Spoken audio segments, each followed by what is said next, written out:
Hello जी, नमस्कार। स्वागत है आप सभी का आज एक नए से प्रश्न में। दोस्तों, विकल्प तो बहुत मिलेंगे रास्ते से भटकने के लिए, लेकिन एक ही संकल्प चाहिए मंजिल तक पहुंचने के लिए। जी हाँ सर, बस एक संकल्प चाहिए, बस एक संकल्प मन में ठान लीजिए, फिर देखना आपको निश्चित रूप से सफलता मिलेगी। जी हाँ दोस्तों, बशर्ते आप निरंतर आपको मेहनत करते रहना है। चलिए, स्वागत है आप सभी का आज एक नए से प्रश्न में। प्रश्न है दोस्तों, क्या है प्रश्न सुन लेंगे ध्यान से। पहले, मेगास्थनीज कौन था? मेगास्थनीज कौन था? ये जो प्रश्न है ना सर, ये क्लास 12 के जो इतिहास विषय के विद्यार्थी हैं उनके लिए काफी महत्वपूर्ण है ना। और ये जो प्रश्न है 2 नंबर में एग्जाम में पूछा जा चुका है। तो क्योंकि 2 नंबर में पूछा जा चुका है, इसलिए आपको ज्यादा विस्तार करके नहीं लिखना है, आपको 30 वर्ड में आंसर को दे देना है। मतलब संकुचित लिखना है ना। आपको थोड़ी सी जानकारी देना है और एग्जामिनर को लगे कि नहीं, हाँ इसने अच्छी जानकारी दे दी है। तो मेगास्थनीज के बारे में भी हम लोग जानेंगे, लेकिन जानने से पहले मैं आपको बता दूं कि एक बार में ही आपको याद हो जाएगा, है ना सर। मैं गारंटी लेता हूं आपको एक ही बार में इसकी जानकारी, इसका आंसर याद करा दूंगा। बिल्कुल ध्यान से सुनना है आपको, बिल्कुल ध्यान से सुनना है। चलिए इसका आंसर लिखने का प्रयास करते हैं। सबसे पहले आपको मेगास्थनीज लिख लेना है। क्या लिखना है सर? मेगास्थनीज। क्या लिखना है? मेगास्थनीज लिख लिए। चलिए, इसके बाद मेगास्थनीज के बारे में नीचे से लिखना प्रारंभ करते हैं। आपको लिखना है मेगास्थनीज। मेगास्थनीज यूनानी मूल का था। कहाँ का रहने वाला था? यूनान का। यूनानी मूल का था। यूनानी मूल का था। तो देखिए दोस्तों, जो मेगास्थनीज था ना, वो भारत का निवासी नहीं था। भारत में भले रहा, है ना सर, लेकिन आपको ध्यान रखना, ये ऑप्शन टैप में आपसे प्रश्न पूछ सकता है। ऑप्शन दे देगा कि मेगास्थनीज कहाँ का था, प्रश्न दे देगा, और ऑप्शन दे देगा option A Bharat, option B Yunan. तो आप जल्दबाजी में टिक नहीं लगाएंगे। आप जल्दबाजी में क्या करोगे? भारत को टिक लगा दोगे, तो फिर आपको क्या हो जाएगा? गलत हो जाएगा आपका आंसर, और आपका जो 1 नंबर आना था वो भी खत्म हो जाएगा।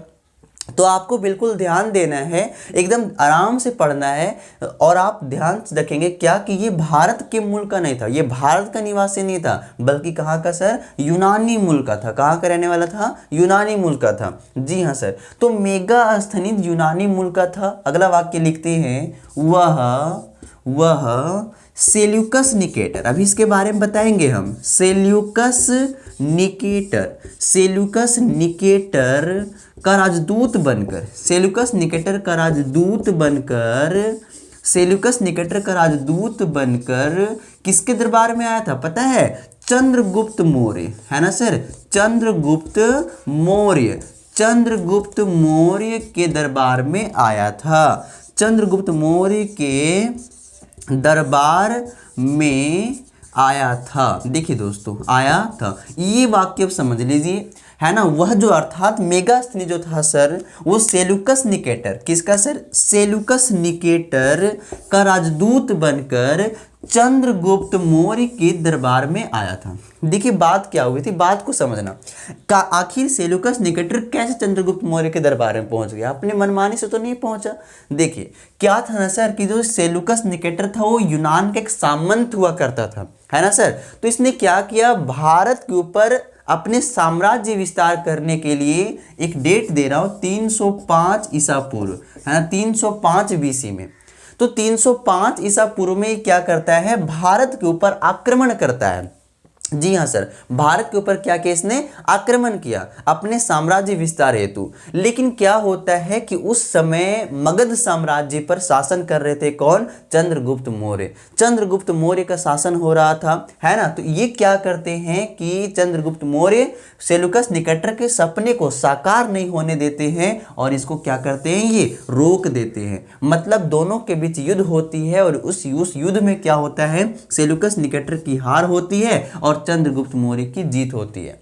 तो जब चंद्रगुप्त मौर्य की जीत हो गई, तो चंद्रगुप्त मौर्य क्या करते हैं? सेल्यूकस निकेटर को संधि करने पर मजबूर कर दिए, और फिर दोनों के बीच संधि होती है। और संधि होने के बाद सर, बिल्कुल ध्यान से सुनना, कि संधि होने के बाद सेल्यूकस निकेटर ने सोचा कि क्यों ना हम जब दोनों के बीच अच्छे संबंध हो गए हैं तो अच्छे संबंध को और भी अच्छा संबंध बना दिया जाए।